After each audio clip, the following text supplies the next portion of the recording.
आपका आपके इस अपने प्यारे से channel science academy with PK sir में। तो हिंदी ग्रामर के आज की क्लास में हम लोग पढ़ने वाले हैं विसर्ग संधि का अंतिम के 2 नियम। ठीक है, पिछले क्लासेस में हमने इसके नियम नंबर 3 तक कंप्लीट कर लिया था और आज हम लोग बढ़ने वाले हैं नियम नंबर 4 की ओर। तो देखिए नियम नंबर 4 क्या कहता है। यदि आप इसके पिछले का वीडियो नहीं देखे हैं तो डिस्क्रिप्शन में सारे वीडियो का लिंक पड़ा हुआ है, आप स्टार्टिंग से संधि का सारा वीडियो देखिएगा तो ज्यादा समझ में आएगा। बिल्कुल ही शुरुआत से बेसिक तरीके से समझाया गया है और हर एक वीडियो को ट्रिकी ढंग से समझाया भी गया है। कॉन्सेप्ट आपको बहुत बढ़िया दिया गया है, आप शुरू से वीडियो जरूर देखिए। ठीक है, तो आज हमारा ये विसर्ग संधि का लास्ट क्लास होने वाला है जिसमें हम लोग शुरुआत करते हैं नियम नंबर 4 की। देखिए नियम नंबर 4 क्या कहता है कि विसर्ग संधि का लोप हो जाना। इस नियम में हमको पढ़ना है कि विसर्ग संधि में जो विसर्ग होता है वो कब समाप्त हो जाता है, वो कब हट जाता है, कब विलुप्त हो जाता है। नियम पढ़ेंगे। कहता है कि यदि विसर्ग के पहले कोई लघु स्वर हो। ये लघु स्वर क्या होता है तो आप यदि पीछे देखे होंगे तो ये आपको क्लियर होगा। लघु स्वर जो होता है छोटी ई, छोटा ओ और ए, इसको कहते हैं क्या, लघु स्वर। और बड़ी ई, बड़ा ओ और ए, ये जो होता है वो होता है दीर्घ स्वर। ठीक है, तो कहता है कि यदि विसर्ग के पहले कोई लघु स्वर हो तथा बाद में र हो। कहता है कि विसर्ग के पहले लघु स्वर हो और बाद में र हो तो कहता है विसर्ग का क्या हो जाएगा, लोप हो जाएगा। ठीक, कहता है फिर से सुनिए कि विसर्ग के पहले यदि लघु स्वर हो और विसर्ग के बाद जो है र हो, यानी कि इसका मेल र वाले किसी शब्द से करना होगा, तो उस केस में, उस कंडीशन में विसर्ग का क्या हो जाएगा, लोप हो जाएगा, विसर्ग गायब हो जाएगा आप कह सकते हैं। आपको शॉर्ट फॉर्मूला में हर नियम में बनाते आया हूं तो इस नियम में भी बनाना फर्ज बनता है। इसका शॉर्ट फॉर्मूला होगा बच्चे क्या, लघु स्वर बोला ना, लघु स्वर। देखिए विसर्ग के पहले क्या है, लघु स्वर और इसका मेल किससे होने वाला है, र से होने वाला है। ये लघु स्वर में बच्चा आ जाएगा अ, छोटी ए और छोटा उ।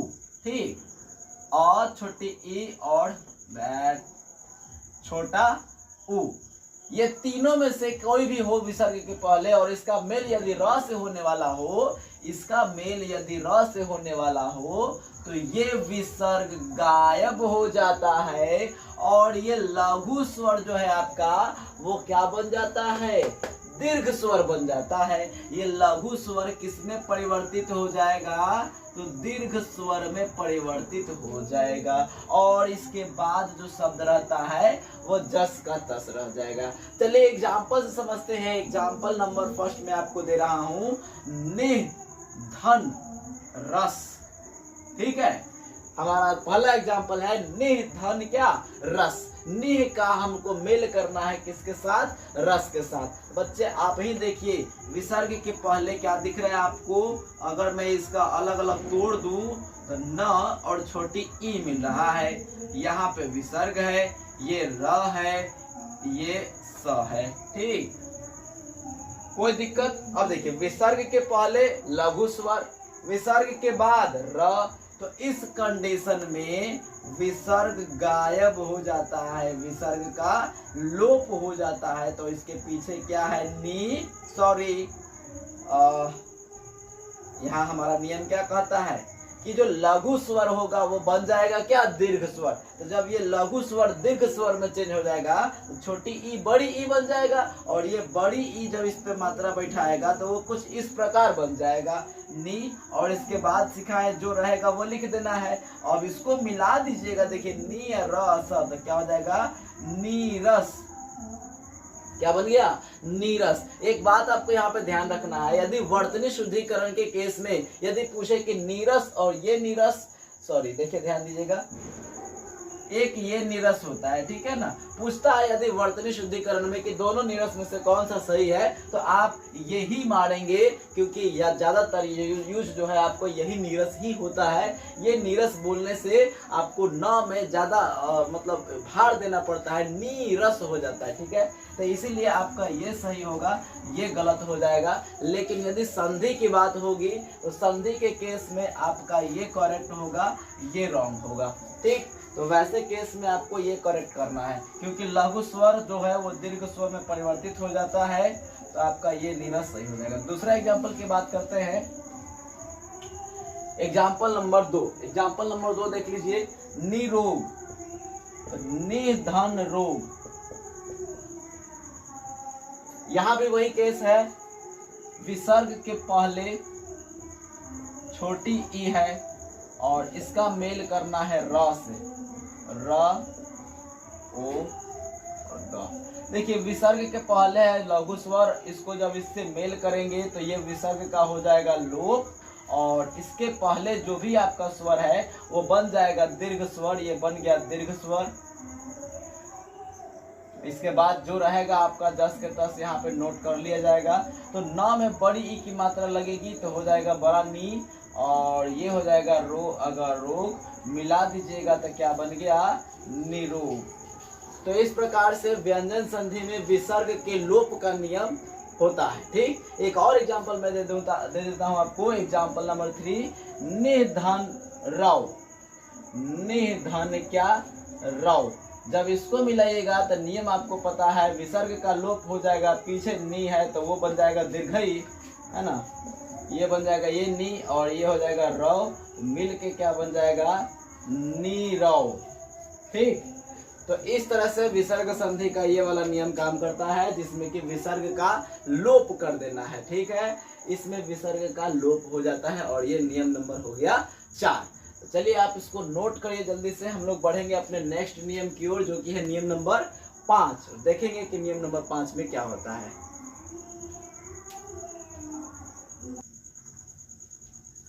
चलिए हमारा अगला नियम है नियम नंबर 5। इसमें कहता है क्या, नमः एवं पुरः में विसर्ग का स हो जाना, स में हलन। ठीक है, आधा स में परिवर्तित हो जाएगा विसर्ग। कब परिवर्तित होगा, उसके लिए क्या नियम है, यही हमको देखना है। देखिए हमारा नियम क्या कहता है कि नमः एवं पुरः के बाद यदि क या प हो तो विसर्ग का परिवर्तन आधा स में हो जाता है। क्लियर है ना, आधा दंत स में हो जाता है। क्लियर, ये याद रखेंगे। ठीक है ना, कहता है कि यदि नमः एवं पुरः के बाद क या प हो तो विसर्ग का परिवर्तन किस में हो जाता है, आधा स में हो जाता है। क्लियर है, याद रहेगा। चलिए हम इसका भी फॉर्मूला निकाल लेते हैं फटाफट। फॉर्मूला क्या बनेगा, कहता है कि यदि नमः या पुरः, नमः या पुरः का मेल किसके साथ, क या प के साथ हो, तो इस कंडीशन में विसर्ग का परिवर्तन किसमें हो जाता है, आधा स में हो जाता है। इसके पहले का शब्द सेम रहेगा, इसके बाद का शब्द सेम रहेगा। चलिए एग्जाम्पल की बात कर लेते हैं। एग्जाम्पल नंबर 1 देखेंगे आप, नमः धनकार।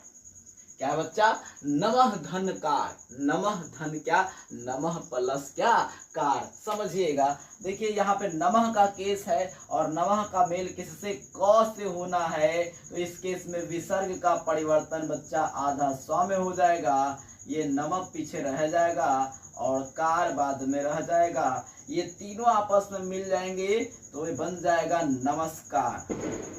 क्या बन गया, नमस्कार बन गया। कितना सुंदर संधि विच्छेद है, और ये याद रखना है आपको, आते रहता है एग्जाम में, नमस्कार में कौन सा शब्द है। भले ही आपको यहाँ थोड़ा कठिन लग रहा होगा कि विसर्ग संधि में थोड़ा उटपटांग नियम है, तो बच्चे नियम तो है, बट मैं अभी आपको इस नियम के बाद एक ऐसा ट्रिक दूंगा कि आप विसर्ग संधि को सबसे आसान बना सकते हैं। सबसे आसान विसर्ग संधि को ही कहिएगा, आप ध्यान दीजिएगा। पहले इसको पढ़ लीजिए, उसके बाद शॉर्ट ट्रिक समझ में आएगा। ठीक है ना, देखिए कहता है अगला एग्जांपल, अगला एग्जांपल भी ले ही लीजिए, पूरा का बात ले लीजिए। चलिए कहता है पुरः, पुरः धनकार।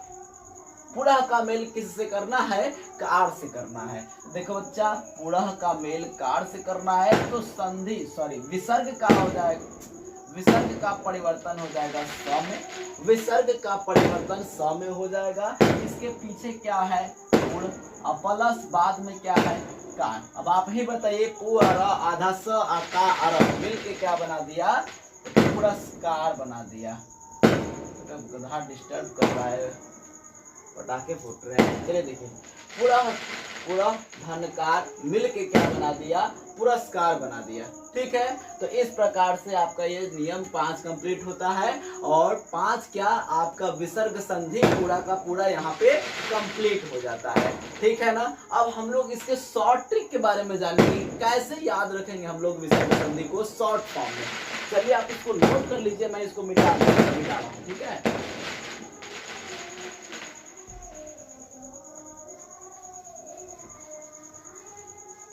बिल्कुल ही आसान हो जाएगा आपके लिए विसर्ग संधि, आप ये शॉर्ट ट्रिक ध्यान में रखेंगे। देखिए मैं यहाँ हेडिंग भी डाल देता हूँ, शॉर्ट विसर्ग संधि। ठीक है, कैसे याद रखना है, तो देखिए अभी तक हमने क्या पढ़ा है, अभी तक हमने विसर्ग संधि में जो परिवर्तन पढ़ा, हमने जो विसर्ग संधि में परिवर्तन पढ़ा वो क्या परिवर्तन पढ़ा, तो हमने पढ़ा कि कोई भी शब्द मिलकर विसर्ग का परिवर्तन ओ में हो जाता है, या र में हो जाता है, या दंत स के हलंत में हो जाता है, या तालु श के हलंत में हो जाता है, या मूर्धा श के हलंत में हो जाता है। हमने अभी तक यही चेंजिंग पढ़े हैं, बस यही चेंजिंग पढ़े हैं और कुछ नहीं पढ़ा हमने। विसर्ग का लोप पढ़ लिया वो तो याद रख सकते हैं आप। हमने अभी तक यही नियम पढ़ा है कि विसर्ग का परिवर्तन इन्हीं में से किसी में होता है। तो आपको कुछ नहीं ध्यान रखना है, आपको यदि विसर्ग संधि आएगा संधि विच्छेद में तो आपको इन सबों में से कोई ना कोई शब्दों के बीचों बीच देखने को मिलेगा। शब्दों के बीचों बीच आपको इन सब में से कोई ना कोई एक देखने को मिलेगा। आपको कुछ नहीं करना है, बस ये शब्द को हटाकर विसर्ग लगा देना है। इसके पीछे वाले शब्द को अलग कर दीजिए, इसके बाद वाले शब्द को अलग कर दीजिए, बन गया आपका विसर्ग संधि का संधि विच्छेद। चलिए मैं आपको दिखाने जा रहा हूं। पहले आप इससे पहले इसको लिख लेंगे, आप लिख लीजिए इसको नोट में, ताकि आपको परेशानी ना हो, आपका नोट्स भी तैयार हो जाए। लिखेंगे विसर्ग संधि में शब्दों के बीच में, विसर्ग संधि में, विसर्ग संधि में शब्दों के बीच में, शब्दों के बीच में ये सभी में से या इन सभी में से, इन सभी में से कोई एक नजर आएगा, नजर आएगा, बिल्कुल आएगा, कोई ना कोई एक आपको नजर आएगा यदि विसर्ग संधि का संधि विच्छेद करना है तो। चलिए कोई ना कोई एक नजर आएगा और बाकी के दोनों तरफ के शब्द जो है वो सार्थक होंगे, है ना। बाकी के दोनों तरफ के शब्द, बाकी के दोनों तरफ के शब्द सार्थक होंगे। ठीक, सार्थक क्या, सार्थक का मतलब क्या हो रहा है, तो सार्थक का मतलब समझिएगा, कहने का मतलब है कि आप जब संधि कर रहे हैं तो कुछ का कुछ तोड़ के नहीं लिख देना है कि कुछ दूगो तोड़ के आधा आधा लिख दिया, ऐसा नहीं संधि होता है। संधि का मतलब जिन दो भागों में आप तोड़ रहे हैं, दो या दो से अधिक भागों में भी आप तोड़ सकते हैं, तो उन दोनों का या तीनों का अलग अलग अपना कोई अर्थ होना चाहिए, बिना अर्थ वाला शब्द में नहीं तोड़ना है। वही बात बता रहा है कि यदि आप विसर्ग लगा के दो भाग को अलग कर रहे हैं तो दोनों का कुछ न कुछ अपना अपना मतलब होना चाहिए, कुछ भी नहीं तोड़ देना है। ठीक है ना। अगर ध्यान दीजिएगा यहाँ पे कुछ बच्चों को कंफ्यूजन होगा, वो कंफ्यूजन अभी मन में दबा कर रखेंगे। कुछ बच्चों का ये प्रॉब्लम होगा कि सर ओ में परिवर्तन तो आप गुण संधि में भी पढ़ाए थे। हमने बोला हाँ बच्चे, मैंने गुण संधि में भी पढ़ाया था, लेकिन थोड़ा सा आपको धैर्य रखने की जरूरत है, उसकी भी बारी आएगी। फिलहाल देखिए इसका एग्जाम्पल मैं देने जा रहा हूँ, आप बिल्कुल ही आसानी से पकड़ सकेंगे। आप खुद कहेंगे कि नहीं बिल्कुल आसानी से बन पा रहा है। जैसे कि देखिए मैं एक एग्जाम्पल ले लूँ, मनोरथ। मैं एक एग्जाम्पल ले रहा हूं, मनोरथ। आपके एग्जाम में ये क्वेश्चन नहीं आते कि ये और ये मिलकर क्या बनेंगे। संधि करने के लिए क्वेश्चन बहुत कम आते हैं। आपके एग्जाम में संधि विच्छेद करने को क्वेश्चन आते हैं, पूछे जाते हैं कि इस शब्द का संधि विच्छेद क्या होगा। क्लियर है, पूछा जाएगा कि इस शब्द का संधि विच्छेद क्या होगा। चलिए कुछ नहीं, आप ध्यान से देखिए, मनोरथ शब्द में आपको शब्दों के बीच बीच क्या दिख रहा है, मनोरथ। आपको इनमें से खोजना है, ढूंढना है, क्या कोई दिख रहा है क्या इसमें से? तो ध्यान दीजिएगा, आपको ओ की मात्रा बीचों बीच दिख रही है। ध्यान रहेगा, मैं आधा र लिखा हूं, ये पूरा र है, तो र मत खोजने लगिएगा। कुछ बच्चों का यहाँ भी कंफ्यूजन है, सर र भी तो है, बच्चा पूरा र है, हमको आधा र खोजना है, ठीक है ना। चलिए यहाँ ध्यान दीजिए, हमको ओ की मात्रा दिख रही है, तो हम कुछ नहीं करेंगे, इस ओ की मात्रा को हटाकर और इसके जगह पर लगा देंगे क्या? विसर्ग। अब बताइए, ओ हट गया तो इधर क्या बचा? मन, मन, इधर क्या बचा? र अथ रथ। कुछ नहीं करना है, बीच में प्लस का चिन्ह लगा दीजिए, मन धन रथ, हो तो गया इसका संधि विच्छेद। क्या बन गया बच्चा इसका? मन धन रथ, मनोरथ। क्लियर है बात? कितना आसान है बताइए, मन धन रथ हो गया क्या? मनोरथ। एक और एग्जांपल ले लिए फटाफट, नमस्ते, नमस्ते। क्या बात है, कौन सा शब्द मिल रहा है आपको ट्रिक के अनुसार? थोड़ा देख के बताइए, बताइए बताइए। जी हाँ, बिल्कुल सही, आधा सौ मिल रहा है, आधा सौ मिल रहा है। इस आधा सौ को आप कुछ मत करिए, चुपचाप विसर्ग लिख दीजिए। उनमें से कोई भी मिलेगा, आप उसको हटाकर क्या लिख देंगे? विसर्ग लिख देंगे। और उसके पहले जो शब्द आ रहा है उसको लिख दीजिए, और उसके बाद जो शब्द आ रहा है उसको लिख दीजिए। तो नमः धन ते बन गया। कितना सुंदर संधि विच्छेद हो गया बच्चे। नमः धन ते मिलकर क्या बनाता है? नमस्ते बनाता है। नमः धन ते मिलकर क्या बनाता है? नमस्ते बनाता है। तो बच्चे ये नमस्ते का संधि विच्छेद हो गया, नमः धन ते। क्लियर हो रहा है ना? एक और एग्जांपल लेते हैं, चलिए एग्जांपल नंबर 3। एग्जांपल नंबर 3 में कहता है निर्धन। निर्धन सुने हैं? निर्धन कौन सा शब्द दिख रहा है उसमें से? सर मेरे को तो कोई दिख ही नहीं रहा है, आपको पता नहीं कहां से दिख जाता है। अरे बच्चे ध्यान से देखो, दिख रहा है, दिख रहा है। कौन सा दिख रहा है? ये ऊपर का रेफरा जो दिख रहा है वो आधा र ही तो है। इसको आप ऐसे तोड़ के लिखिएगा तो ये वही तो है, ये निर्धन ही तो है। ये आधा र ही कहाँ चला जाता है? इसके छत पे चला जाता है और बन जाता है निर्धन। तो ठीक है बच्चे, आपको यहाँ पे आधा र दिखाना, इसी के जगह पे आपको क्या करना है? विसर्ग लगा देना है। इसके पहले क्या है बताइए? नी, उसके बाद क्या है? तो धन। बताइए, बीच में प्लस लगा दिए तो निह प्लस धन, निह प्लस धन मिलके क्या बना देगा? निर्धन बना देगा। क्लियर हो रहा है? बिल्कुल क्लियर हो रहा है। इस तरह से आप बिल्कुल ही आसान तरीके से बना सकते हैं। थोड़ा सा और देख लीजिए, निश्चय। निश्चय पढ़े होंगे आप, निश्चय। कौन सा शब्द दिख रहा है आपको ट्रिक में? बिल्कुल बिल्कुल बिल्कुल, तालाब, उस तालाब सा दिख रहा है आपको, आधा तालाब सा दिख रहा है। इसके जगह पे मैंने विसर्ग लगा दिया, पीछे है नी, बाद में है चय, तो बन गया निधन चय निश्चय। क्या बन गया? निधन चय निश्चय। क्लियर हो रहा है? कितना आसानी से बन जा रहा है। आपको ये ट्रिक ध्यान में रखना है। क्लियर हो रहा है कि नहीं हो रहा है? एक और ले लीजिए, दुशासन। दुशासन ले लीजिए। चलिए देखिए, 5 नंबर हो गया। दुशासन का कैसे लिखेंगे? कौन सा ट्रिक में दिख रहा है आपको? ट्रिक में कौन सा दिख रहा है?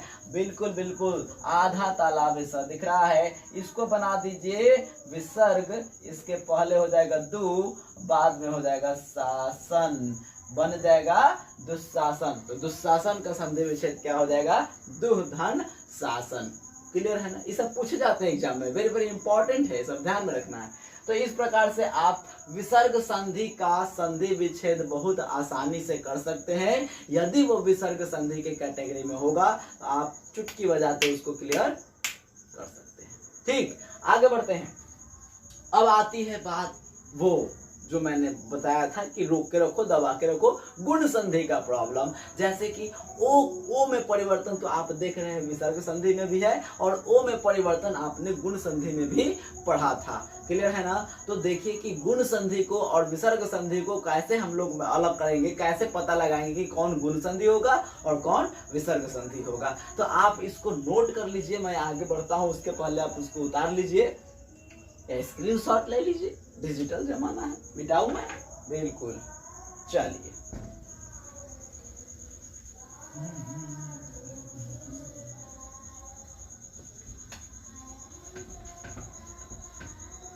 तो गीत भी सुनाई दे रहा होगा, शादी हो रहा है। चलिए देखिए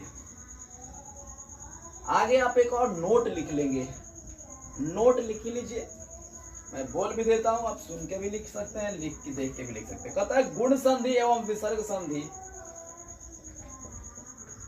गुण संधि एवं विसर्ग संधि, गुण संधि एवं विसर्ग संधि दोनों में, दोनों ओ में परिवर्तन होकर आता है, दोनों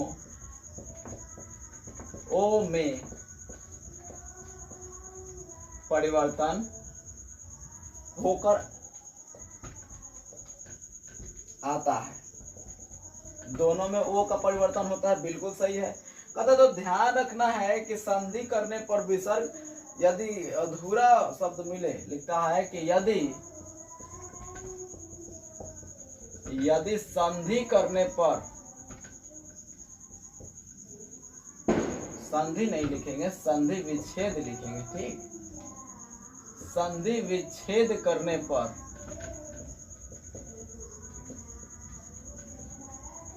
दोनों शब्द अधूरा मिले,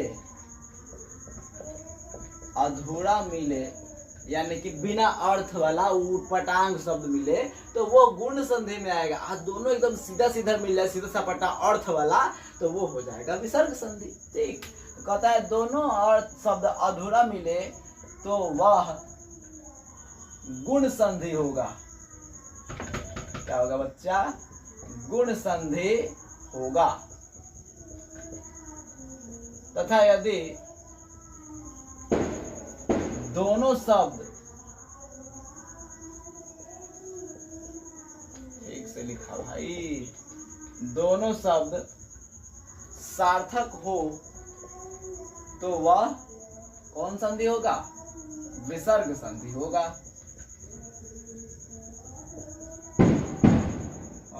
सारा बम फोड़ दो।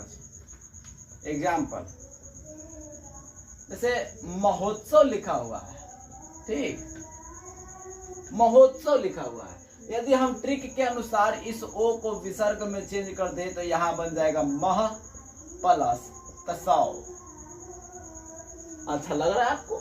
हमको तो बिल्कुल अच्छा नहीं। महा कोई शब्द होता है, तसव कोई शब्द होता है, नहीं आ रहा है। दोनों शब्द में से कोई सार्थक शब्द नहीं आ रहा है, इसीलिए ये विसर्ग संधि में नहीं टूट के आपको गुण संधि में टूटेगा और महोत्सव का संधि विच्छेद हो जाता है महाधन उत्सव। क्या हो जाता है? महाधन उत्सव। और ये हा यानी कि आ और उ मिलके ओ का निर्माण करता है और वो कहलाता है गुण संधि के अंतर्गत और बन जाता है महोत्सव। क्लियर है? क्लियर है। दूसरा एग्जांपल की बात करें, दूसरा एग्जांपल ले लीजिए, चंद्रोदय। चंद्रोदय, अब आप ही बताइए, क्या ऐसा कोई चंद्र शब्द है? कोई दय शब्द है? बिल्कुल नहीं, नहीं हो सकता है। इसका असली संधि विच्छेद होता है बच्चे क्या? तो चंद्र धन उदय। चंद्र धन क्या हो जाएगा? उदय। चंद्र धन उदय जब मिलता है तो चंद्रोदय बना देता है। ये कौन संधि है? तो ये बच्चा गुण संधि आ रहा है। क्लियर है? ये भी कौन सा संधि है? गुण संधि है। एक एग्जाम्पल और ले लेते हैं, तपोबल। यहां पे ध्यान दीजिए, दोनों शब्द सार्थक मिल जाएंगे। ये हो जाएगा विसर्ग, ये हो जाएगा तपह और ये हो जाएगा बल। बिल्कुल, बल शब्द होता है, तपह शब्द होता है और ये दोनों मिलकर बना देंगे तपोबल। तो ये जो आप संधि विच्छेद कर दिए, ये हो गया कौन सा संधि? विसर्ग संधि। समझ में आई बात?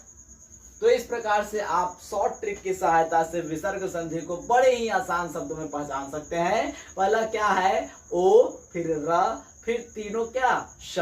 ठीक है, इन तीनों में से, इन पांचों में से किसी में भी आपको, कोई भी आपको शब्दों के बीचों बीच दिखेगा, हटाइए, विसर्ग लगाइए, पहले का शब्द लिखिए, बाद का शब्द लिखिए। अगर विसर्ग संधि का है तो उसका संधि विच्छेद वही हो जाएगा, आपको अलग से सोचने की जरूरत नहीं है। तो इस प्रकार से शॉर्ट ट्रिक के द्वारा आपने ये देखा।